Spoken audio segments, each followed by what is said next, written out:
आपने जो बयान दिया है कि 370 लागू होगा तभी मैं किसी झंडे को उठाऊंगी और उससे पहले मैं कोई भी झंडा नहीं उठाऊंगी, कश्मीर के झंडे के अलावा कोई झंडा नहीं उठाऊंगी, तो ये तिरंगे का एक तो उन्होंने अपमान किया और दूसरी तरफ 370 बहाल करने की वो बात कर रही हैं।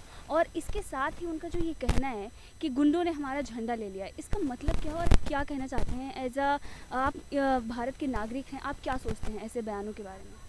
देखिए, मेरे हिसाब से फ्रीडम ऑफ स्पीच सबको है, आप कह कुछ भी सकते हैं, लेकिन एज अ पॉलिटिशियन आप इतनी बड़ी पब्लिक फिगर हो, लोग आपको फॉलो करते हैं, वहाँ के कश्मीर के जितने भी लोकल्स हैं वो आपको रिस्पेक्ट करते हैं, तो अगर आप ऐसी स्टेटमेंट दोगे तो वहाँ के जो लोग हैं वो उस डिसीज़न को सीरियसली लेंगे।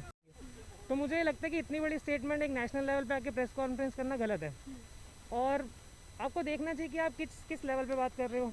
आप एक बोल रहे हो कि मैं चाइना से हेल्प ले लूँगी या मैं दूसरे नेशन से हेल्प ले लूँगी, और 370 आप देखो अभी कुछ टाइम इम्प्लीमेंट हुआ है, थोड़ी नज़रबंदी हुई है, गलत हुआ है, अग्री करते हैं हम लोग, लेकिन थोड़ा टाइम वेट करो।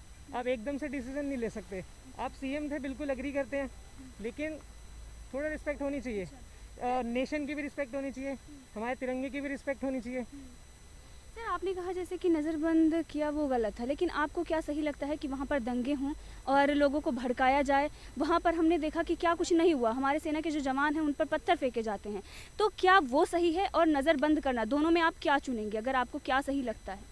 देखिए, सेना पे अटैक करना तो शुरू से ही गलत है, और ये आज से नहीं, पिछले 10-15 सालों से ही तो होता उसके है। लिए तो ज़रूरी था कि ऐसे लोगों को नज़रबंद करके रखा जाए ताकि वो इस तरीके से हमले ना करवा सकें, इस तरीके से लोगों को आपस में भिड़ा ना सके, क्योंकि इनकी जो गंदी राजनीति थी, इतने दिन से ये राजनीतिक रोटियां सेक रहे थे, ये अलगाववादी, ये जो ये बोलते हैं कि हम भारत से अलग हैं, बस यही है कि इनकी दुकान चल रही थी और उस दुकान को बंद करने के लिए और कश्मीर को भारत में पूर्ण रूप से विलय करने के लिए, क्योंकि हम इतने सालों तक वो कश्मीर हमारा है, लेकिन कहीं ना कहीं वो हमारे देश से उसे अलग करता था इन्हीं लोगों की वजह से। तो इनको नज़रबंद करना ज़रूरी था या नहीं? देखिए, नज़रबंद करने का डिसीजन हार्श है, मैं मानता हूँ, लेकिन जैसे जैसे ही सिचुएशंस थी कि एकदम से वहाँ पे दंगे भड़क सकते थे, हालात ख़राब हो सकते थे, माहौल में गर्मी आ सकती थी, तो उस टाइम के लिए कुछ टाइम के लिए मैं मानता हूँ कि नज़रबंद करना ठीक था, क्योंकि पथराव होता है वहाँ पे, नेचुरल होता है। और सेना पे अटैक करना तो मैं बिल्कुल इसके खिलाफ हूँ। वो लोग आपकी सेवा करते हैं, अगर वो लोग खड़े नहीं होंगे तो कोई भी कंट्री, पाकिस्तान नहीं, चाइना नहीं, कोई भी कंट्री अटैक कर सकती है, कुछ भी हो सकता है, ठीक है। वो लोग अपनी जान से बढ़ के आप लोगों को बचाते हैं, चाहे कोई भी फेस्टिवल हो, कुछ भी, वो लोग वहाँ पे खड़े होते हैं।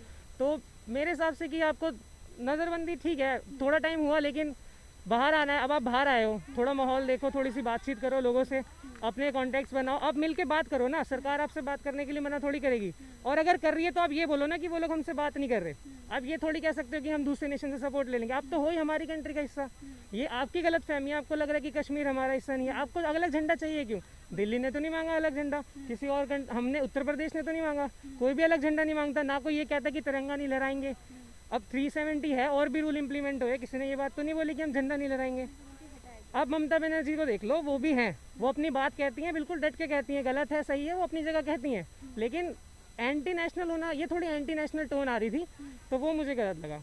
जी, राजद्रोह का मुकदमा उन पर लागू होना चाहिए, हो भी गया है, लेकिन ऐसे लोगों को क्या जेल में डालना चाहिए? क्योंकि अगर हमारे देश में देखें तो बहुत सारी ऐसी ताकतें हैं जो हमारे देश को तोड़ने के लिए खड़ी रहती हैं, तो ऐसे लोगों पर कार्रवाई करनी चाहिए या नहीं? देखिए, जेल में आके भी ना ऐसा कुछ होगा नहीं, क्योंकि आप सच में मानेंगे तो वहाँ के लोग ना, लाइक जिसे कहते हैं ना, ब्लाइंड फेथ करते हैं वो लोग।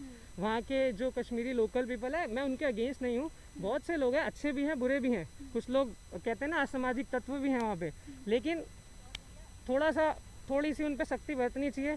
इस पे एक सुप्रीम कोर्ट तक या हाई कोर्ट तक बात जानी चाहिए, और जुडिशरी को फॉलो करना चाहिए। अगर जुडिशरी ये डिसीजन देती है कि आपकी स्टेटमेंट गलत है, आप और हमारे बोलने से तो कुछ होगा नहीं। अगर जुडिशरी ने बोला तो उसके बाद आपको फॉलो करना चाहिए। अगर वहाँ पे कुछ सेट ऑफ स्टेटमेंट्स आती हैं कि हमने इस सिचुएशन में बोला था, ये बात थी, तो ठीक है। आप मानते हैं ना कि भारत बहुत खूबसूरत देश है, यहाँ पर हर कोई कुछ भी बोल देता है और उसके बाद उसको उतनी ही तवज्जो दी जाती है। कोई अगर अगेंस्ट भी बोल रहा है तब भी हम उसका सम्मान करते हैं। बाकी जो ये लोग बोलते हैं कि फांसीवादी और बहुत सारी ऐसी चीज़ें जो बोलते थे, उन लोगों के मुंह पर आज ताला क्यों लगा हुआ? कि कोई भी हमारे देश के बारे में कितना भी कह ले, हमारी कंट्री सबसे बड़ी सेकुलर कंट्री है, डेमोक्रेटिक कंट्री है, और फ्रीडम ऑफ स्पीच सबसे ज़्यादा हमारे यहाँ ही है। आप कोई भी कंट्री देख लो, यूएस देख लो, रशिया देख लो, कोई भी, या आप इस्लामिक नेशंस देख लो, वहाँ पे कोई भी डिसीजन होता है, बायस डिसीजन हो सकते हैं। हमारे डिसीजन में अगर कोई डिसीजन हुआ है तो लोग आते हैं, आवाज़ भी उठाते हैं, उस पर फैसला होगा नहीं होगा वो बात की बात है, लेकिन हमारी कंट्री मेरे हिसाब से डेमोक्रेटिक और सेकुलर है। यहाँ पे ईद की भी छुट्टी मिलती है, यहाँ पे दिवाली की भी छुट्टी मिलती है। ऐसा नहीं है कि मुस्लिम्स को मिलती है और हिंदुओं को नहीं मिलती। तो हिंदू मुस्लिम वाली राजनीति है मेरे हिसाब से जिसने नहीं भी चलेगी। बोला ये बहुत ही गलत है, क्योंकि तिरंगा हमारा सम्मान का प्रतीक है पूरे देश का, और उसकी डिसरेस्पेक्ट बिल्कुल भी कोई भी हो, चाहे देश का कोई भी व्यक्ति हो, ना तो डिसरेस्पेक्ट कर सकता है ना ही करनी चाहिए, और जिसने की है डिसरेस्पेक्ट उसको सज़ा मिलनी चाहिए।